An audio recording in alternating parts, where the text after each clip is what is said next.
Campo Grande, Mato Grosso do Sul, setembro de 2004. Caríssimo professor Dr. Orlando, mais uma vez estou aqui para fazer outro comentário, desta vez sobre o complicado assunto das espórtulas. Estou ciente, há menos de 2 anos, por sinal, das boas razões, canônicas e práticas, que a Igreja tem para pedir espórtulas aos fiéis que se usam dos diversos serviços a eles prestados, como sacramentos, exéquias, etc. Mas me parece ainda estranho o uso deste recurso. Não porque o sacerdote não tenha direito a viver de seu apostolado, claro que tem, mas justamente porque quem doa tais espórtulas de falecimentos e sacramentos, quando não critica a validade das mesmas, não tem consciência que é este o dinheiro que não deixa sua igreja em más condições de conservação ou seus funcionários morrerem de fome. E uma vez dada a espórtula,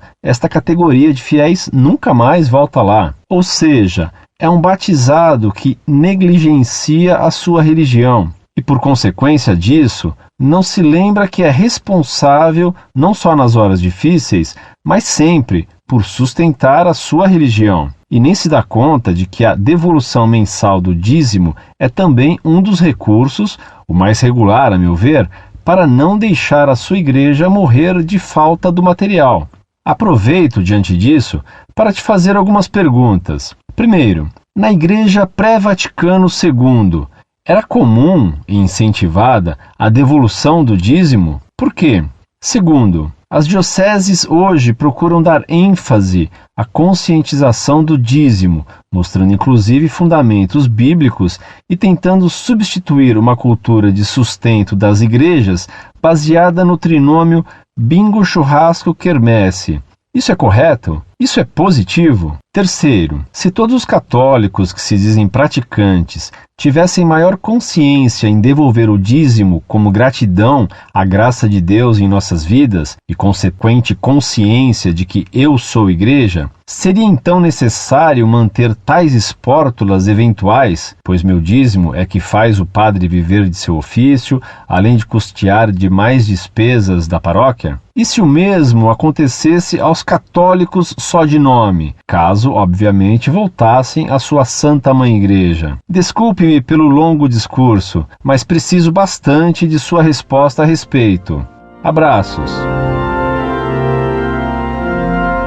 Muito prezado, salve Maria. A lei da Igreja quanto ao dízimo no Brasil sempre foi o seguinte: pagar dízimos segundo o costume. Nunca se pagou no Brasil o dízimo literalmente entendido, isto é, 10% do que se ganha. Sempre no passado, cada fiel pagava como podia, quanto queria e quando podia. A Igreja no Brasil nunca se preocupou com o quanto se pagava. Formada a consciência do fiel, ele sempre dava quanto podia. Foi com esse sistema que se construíram todas as inúmeras e bem bonitas igrejas coloniais e bem ricas, que se construíram as escolas católicas, os hospitais, asilos e etc. Hoje a primeira coisa que se lê na porta de uma igreja é o cartaz do dízimo. Pelo jeito que apelam e clamam esses cartazes, os padres estão recebendo cada vez menos esmolas do povo. E é claro que seja assim.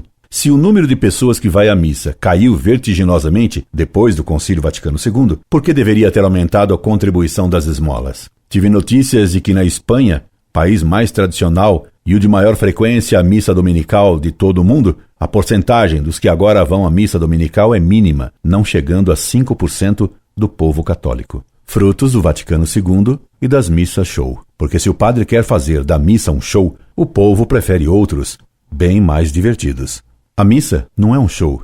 A missa é a renovação do sacrifício do Calvário. Você diz bem que é preciso antes formar católicos conscientes de pertencer à Igreja do que pedir dinheiro dos que nem estão plenamente conscientes da fé católica e dos deveres que ela impõe. Permita-me, meu caro, de passagem, corrigir uma expressão sua: eu sou a Igreja. Nós somos a Igreja é o nome de um movimento modernista e contrário ao Papa. Nós somos membros da Igreja. Eu não sou a Igreja, sou membro dela. Nós não somos a Igreja e nem podemos dizer simplesmente que somos Igreja. Somos membros pecadores da Igreja. Antes do Vaticano II, nunca ouvi falar em campanha de dízimo. Jamais se falava disso. Mas como os católicos eram melhor formados, como eles tinham mais fé e por isso eram mais conscientes de seus deveres para com o clero, do que os de hoje, como muito mais gente frequentava as missas, havia muito mais contribuição nas esmolas. Além disso, sabe-se muito bem que hoje as instituições católicas alemãs, Caritas, Miserior e outras, dão milhões de dólares à Igreja do Brasil. Mas sabe-se também que muito desse poupudo dinheiro vai para o MST fazer invasões de terras, violando o 10º e o 7º mandamento da lei de Deus. E conta-se que vai até para o PT. Por que então um fiel comum deve sacrificar-se dando o dízimo, se muito do dinheiro da igreja vai para um partido ou para um movimento político comunista? Por que dar o dízimo para um padre que se veste na moda playboy ou para outro que se veste à moda moderninha em jeans e sem camisa e diz que vai à praia e ao baile de carnaval em Poços de Caldas? Dízimo para um padre que defende o fim do celibato e que frequenta baile e praia? É claro e bem natural que nessas circunstâncias lamentáveis a mão do povo se feche. E o descontentamento e reprovação do povo ao modo como se pronuncia certos prelados, mais sedentos de aparecer na mídia e de agradar a onda política do momento, mais do que preocupados em defender a fé,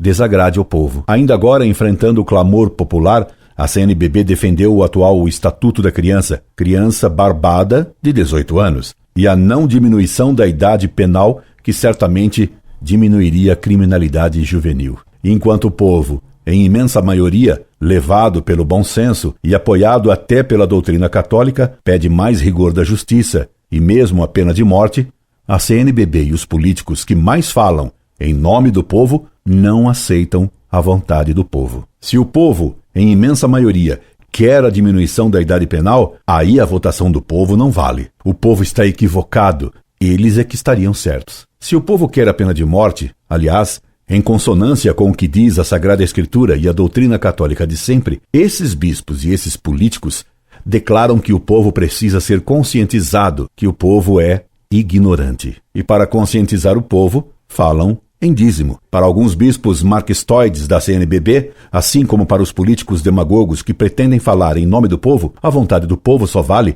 quando coincide com o capricho ideológico deles. Antes do Vaticano II, se ensinava aos católicos que eles deveriam dar a vida pela Igreja. Em consequência, eles estavam prontos a dar a vida pela Igreja. E, portanto, com muito mais facilidade, davam o dinheiro que podiam, como manda o 5º mandamento da Igreja: pagar dízimos segundo o costume. Mas se ensina que qualquer religião salva e que quem pretende dar a vida pela fé católica é um fanático, por que então ir à missa e, ainda por cima, dar o dízimo para o padre moderninho ir a festas? Desse modo, como se espantar que tenham diminuído as esmolas nas igrejas? Bem nos ensinou nosso Senhor Jesus Cristo: procurai antes o reino de Deus e sua justiça, e tudo mais vos será dado em acréscimo. Como essa advertência de Jesus, nosso Redentor, calha bem para o clero progressista, dominante hoje em dia, e que se procura algum reino, é o do marxismo, julgando que justiça é a igualdade, é pegar o que é dos outros, e não que justiça é dar a cada um o que é seu, a quem a honra, a quem o temor, a quem a glória. E só depois de ter dado a fé verdadeira e os sacramentos corretamente e também bom exemplo ao povo, poderia reclamar: a quem o dízimo. Aproveito a ocasião para desejar-lhe um Santo Natal, com muitas graças de Deus para você e para a sua família, assim como para o seu vigário, com farto dízimo proporcionado a seu zelo pela fé católica e pela virtude. Incorde Jesus Semper, Orlando Fedeli.